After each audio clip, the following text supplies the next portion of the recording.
I'm not sure if the Bic mark was that way or not. All right. The Bic mark's the same as one way. Yeah.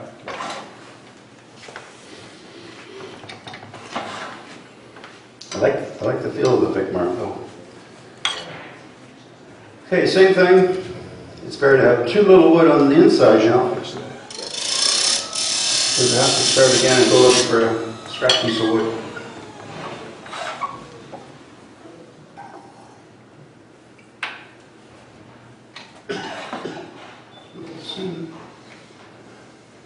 Just trial and error. So if I was doing this from scratch, I would take the calipers again and draw the circle.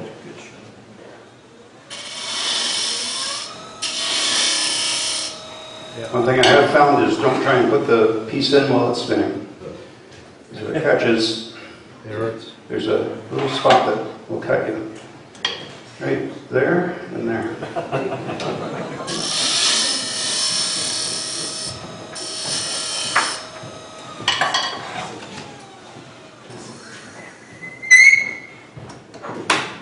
So that is a good jam chuck. After my demo at Simcoe, I'm always nervous doing this now. But it worked.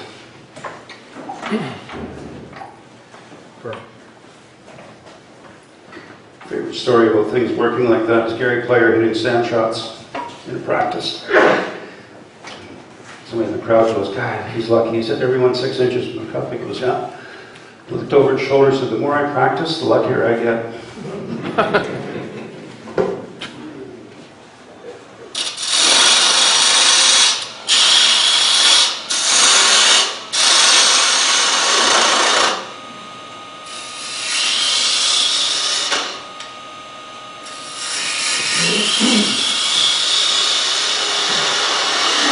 So I find that the detail spindle gouge does a great job on this.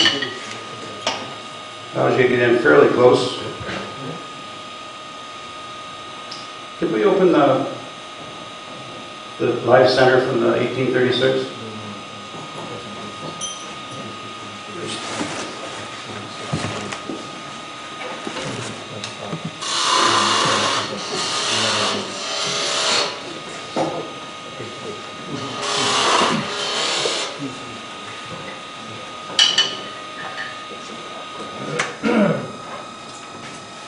I made a pretty good jam chuck. I'm going to see if this will hold or not.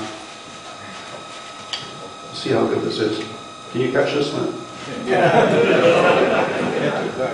Thank you for sitting in front of me. Yeah. Shall we try it? Sure. That's a good shot. So far, so good. I can put this down low.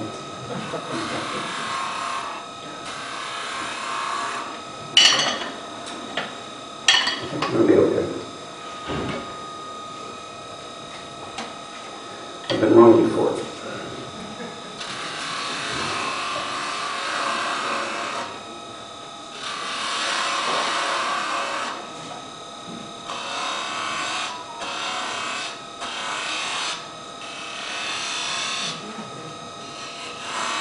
I'm on Facebook, but mainly for the jokes. A friend of mine passed one around and told my wife to embrace her mistakes, so she hugged me. That was pretty good.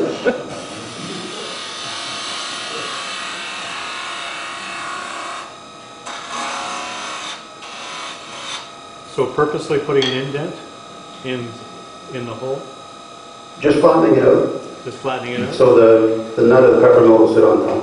Okay. Now, this is very important.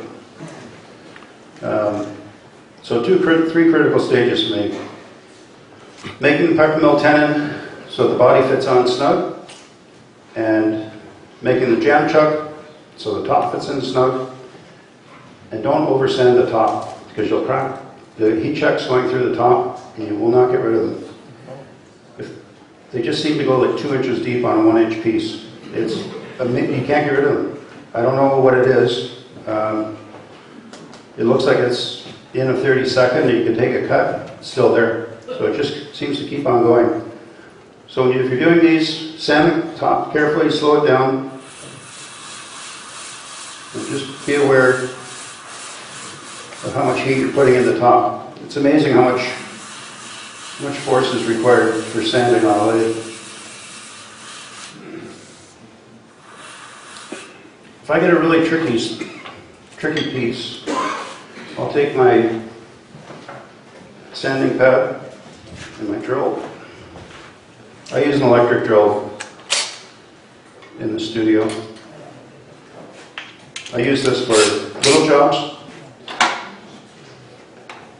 I like the electric ones for sanding. And I'll turn this on real slow, and I'll take this really slow,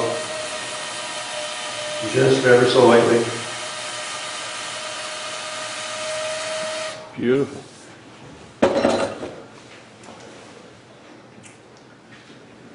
That looks pretty good. But that's the peppermills are pretty simple to do, but if you make a mistake and crack it, it's a problem. What we have found is our friend Ted Sokolowski in the States, who makes fabulous peppermills and other wood-turned items. But he sells this brass powder, he sells brass, aluminum, pewter, copper. So if you do have a crack, you can take a little Dremel with a fine, even a fine saw blade, cut it, put the powder in, CA glue. You can actually do designs to hide the crack. So you get the one crack going straight across, and you just do swirls. Nobody knows. You know now, but he's done the research on what grit to use. You can buy this stuff on Amazon and a couple other sites. But when somebody like that's put that much effort into figuring it out, I like to support them.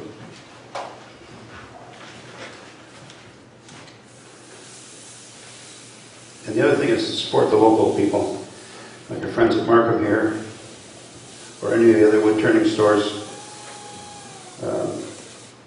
I was at a meeting last week at our guild, and they were talking about buying on Amazon. I said, why would you do that?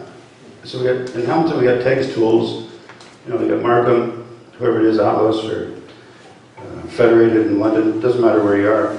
Support those local guys. You're going to save $2. I buy a lot of peppermills. I can save $2 a peppermill, or I can buy them off of woodchuckers for $2 more. There's a small business. I'm a small business. Support those guys. I'll get off the soapbox now. Anyways, there's our peppermill, but we're not done. We're going to assemble this one. So I think we'll do. Where are you going now? Over here? I'm going to go over here. Does anybody know where I put my little drill bit and screw bit? This one here. Is there different types of hardware for peppermill that you should stay away from? Or? Anything out of China. Now I don't know where crush grind's made, but I strictly use chef specialties for that style of mill. They stand behind them 100%. If they've done something wrong, I call them up and say, I got a problem with this, which I haven't done in 12 years. But they say they'll replace it, they'll just send you a new one, send the old one back. What's the name for it? Chef specialty. They're the same ones that Lee Valley sells. Do you guys, you're not into peppermills, I don't think, right? The mechanisms. Lee Valley woodchuckers both carry the same brand. When John Buccioni used to own woodchuckers, he brought in some from China and said, here, try these. And I said, I don't want to, John. I said, I've got what I consider a piece of artwork here. It's one of a kind. If I put a crappy mechanism in, and somebody uses it for 2 months, 6 months, and it stops working, it reflects poorly on what I've done. So I want the best I can buy. I made for a store in Oakville, she had some Peugeot mechanisms that she wanted me to use. And I really didn't like them as much as the chef specialty.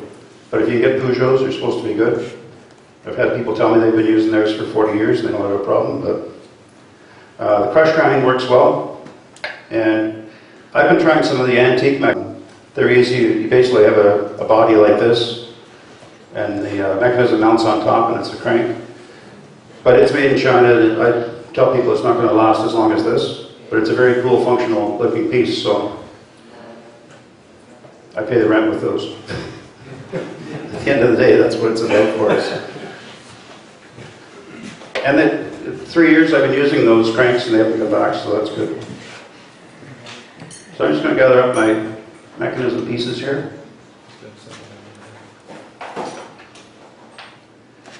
Screws. Screws. Capture. Put it on the piano so you can see it. I can see it.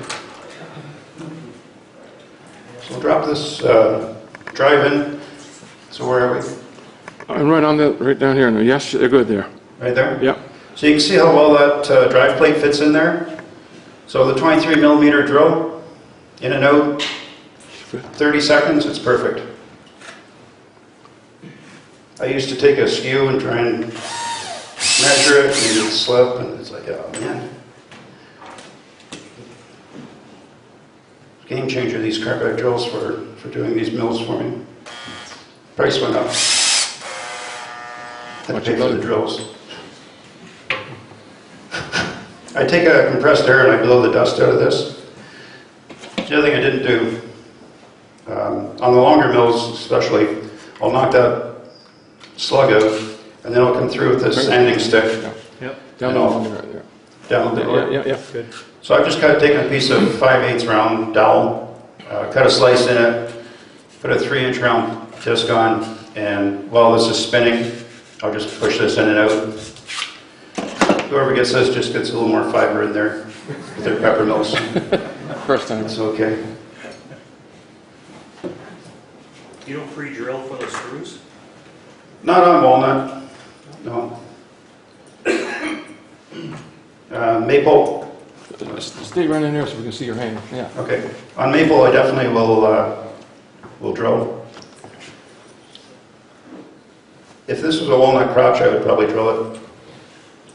I find it that wood is harder.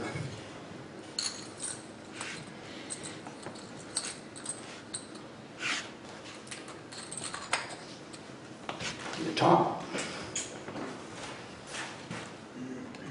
I'm going to be pretty close on this, but I don't think it's going to.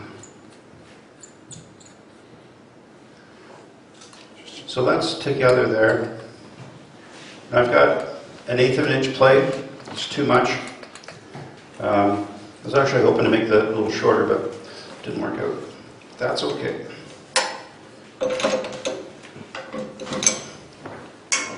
So I went to a demo, it was probably Simcoe, I forgot a vise.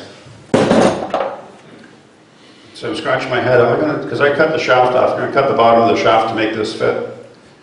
And it dawned on me that if I take the jaws off any of the chucks, they come close enough together that I can hold a 1/4 inch bar. So if I put this in,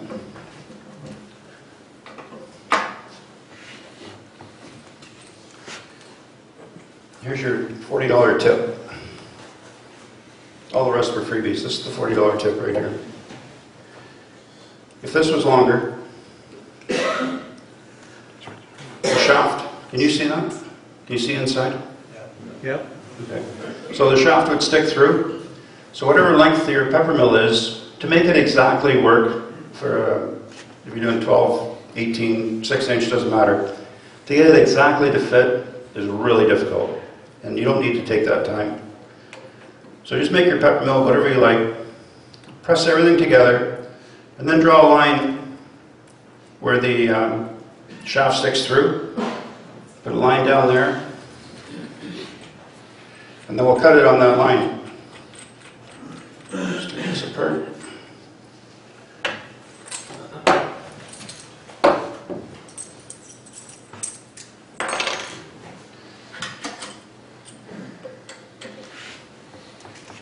Part of wood turning I love is problem solving. And hopefully it's only a couple times a year that we really have to do any problem solving.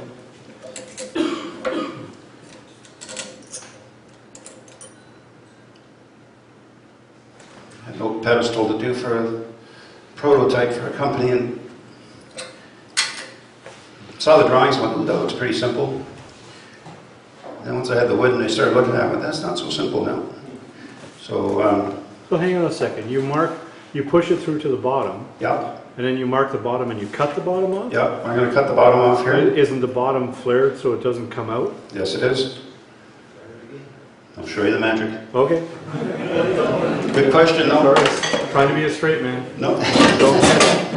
No, that's right. So now, this would work best if this was sticking out another inch, but it's not. So I'm going to have to cut just a little bit. Wherever you draw the line, you want to leave the line and cut to the right of it. So what I'm going to do is I'm just going to file a flat here so I can get there. So I'm cut.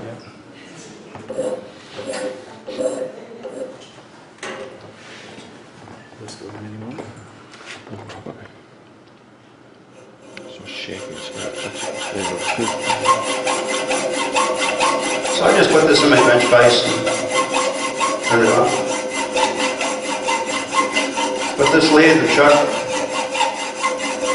make an expensive vise. Oops. Sorry, whoever owns this. It's not mine. I already have mine in the shop. Just go.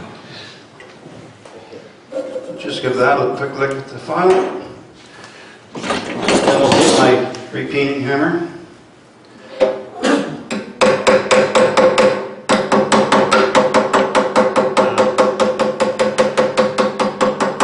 So when I first started doing these, I was cutting off the thread. Worked in a shop that had a nice lathe, and I was able to use it. So I'd go in, cut the shaft off, rethread it, about the number 14 die. And then on the way, one day it dawned on me that why not cut off the peened end and just peen it rather than trying to rethread it. And it works. Okay, so we'll go back together. Always take these out, never leave those in.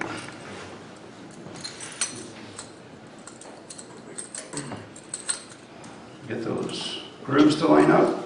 Touch the light a little bit this way. Or no, or swing it. Yeah, we got this. Yeah. How's that? See it better now. Yeah. Good. That good there? Yeah. Put that on. I'll tighten it up. Now you want just a little bit of play on this, because what's going to happen, that's good. People will crank it tight and try and use it and they'll wear out the grinder. Chef Specialty won't cover that.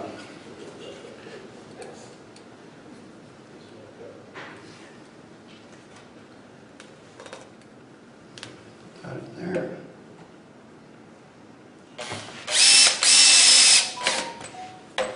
That wasn't me.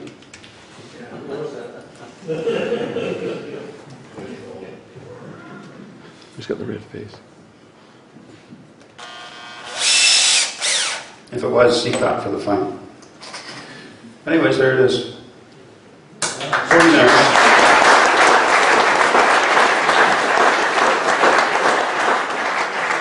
Any questions? Really? Nobody has a question? Can you tell me how you started? Yes, I can. One more time. Right here. This is how we started. Does anyone have any questions for Pat on the lathes themselves? I mean, Hugh did a great job on the mill, but any questions on the lathes? I mean, Chris has some great questions. Anybody else have any questions about the Laguna lathes? Size of the spindle. Shoot, on the 1216, it's 12/16 is 1 inch 8, and on the other three lathes, they're 1 1/4 8. 1.25 inch? Yeah. Okay. And all M2, or is the bigger one M3? All M2. All M2s. But you can get an adapter that'll correlate with all your general or Nova shafts, Yeah, or yeah. one-way shafts. So. Yeah. Yeah, that's no problem. Any other questions? Comments? Do we own the head swivel on the phones? No, there's outboard turning bed that you put on there for that, but that head's fixed. The 1524 and the larger ones, that head stop the wood out the other end, and you put your extension on the back end and turn off the end. So on this lathe, this is brand new, you can put the extension down a level. So you can see on this end, So this bed can be mounted either way with the headstock. So at that end, you could run the extension, 20-inch extension, make a longer lathe, or you can drop it down so you have a 20-inch capacity on this lathe by dropping it down. Yeah, so you can do big bowls down here by sliding this headstock down. Yes? I just had a quick look. This chef's company, they have something called Chef's Warehouse here in Mississauga. You get their address and everything. So you buy direct from them?